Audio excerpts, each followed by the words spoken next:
The Nokia 8 Sirocco and Nokia 7 Plus are pretty unique propositions from HMD Global.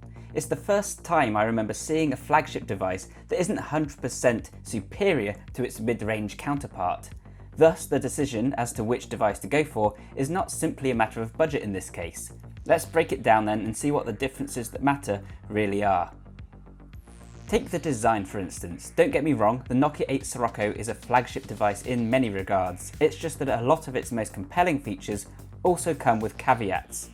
This device has a beautiful design and incredibly tough build quality. It's crafted from a single stainless steel block and coated entirely in curved glass. It's also incredibly slim at 7.5mm. It has a beautiful 1440 by 2560p OLED display that cascades over the sides of the device like the Samsung S9. It's a 5.5-inch panel with a 16:9 aspect ratio. There's also IP67 certification, but no headphone jack.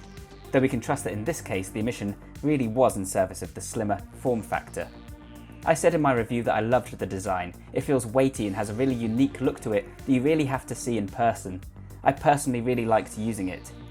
But those tapered edges are also pretty sharp, and some people find it uncomfortable to hold as a result. Likewise, the glass looks a bit discoloured where it curves, and the metal body can get hot during charging and gaming. So how does the considerably cheaper Nokia 7 Plus stack up in terms of design? Really well actually. It's crafted from a single block of 6000 series aluminium and coated in multiple layers of ceramic paint. It also feels hefty and premium in the hand and has an attractive copper accent around the sides. The screen isn't as crisp at 1080p by 2160p, and nor is it as punchy as an LCD. But it's also much larger at 6 inches and with a more modern 18:9 aspect ratio. That extra real estate is great for watching movies, reading web pages and more. And while it doesn't look quite as stunning as the Sirocco, it also doesn't bring any of the big compromises. There's even a headphone jack here, though you do lose the water and dust resistance. In terms of performance, you're basically looking at a Snapdragon 835 with 6GB of RAM in the Sirocco versus a 660 and 4GB of RAM in the 7 Plus. That means that you should see significantly greater performance in gaming and multitasking on the Sirocco, and that's exactly what I found in my own reviews. I even played some emulated GameCube games on the Sirocco.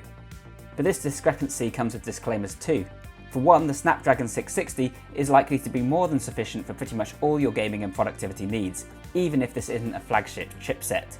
At the same time, the Snapdragon 835 is not a current gen flagship processor either.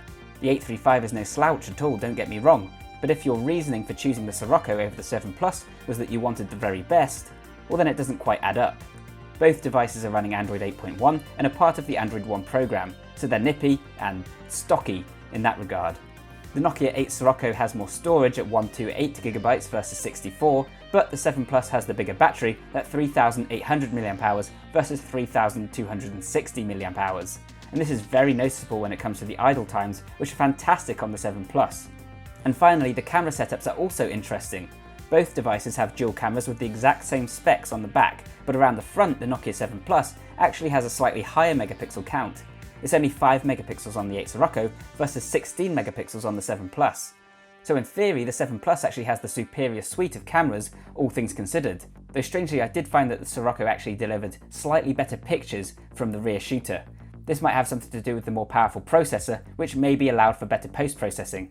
Or it might be my imagination. It's a slight thing at any rate. So to conclude, while the Sirocco is ostensibly the flagship here, it has a smaller battery, no headphone jack, smaller screen, worse selfie camera, and a divisive, though impressive, design. The 7 Plus on the other hand might have middle-of-the-road internals, a lower res LCD screen, and an absent IP rating, but those are its only real crimes. What Nokia has done here is to create an incredibly compelling mid-range smartphone and a somewhat ho-hum premium smartphone. And for that reason, the 7 Plus is definitely the better device in terms of value for money. Now let's hope HMD blows all our socks off soon by sticking some killer internals into a 7 Plus body, sometime soon preferably. So thanks a ton for watching guys, I hope you found this video useful and interesting. Comment down below and let us know which your favourite Nokia device is, maybe it's neither of these. Share it around if you liked it, hit like, that helps us out immensely. You can check out the written version of this post for a more in-depth take, and of course head over to androidauthority.com for much more, because we are your source for all things Android.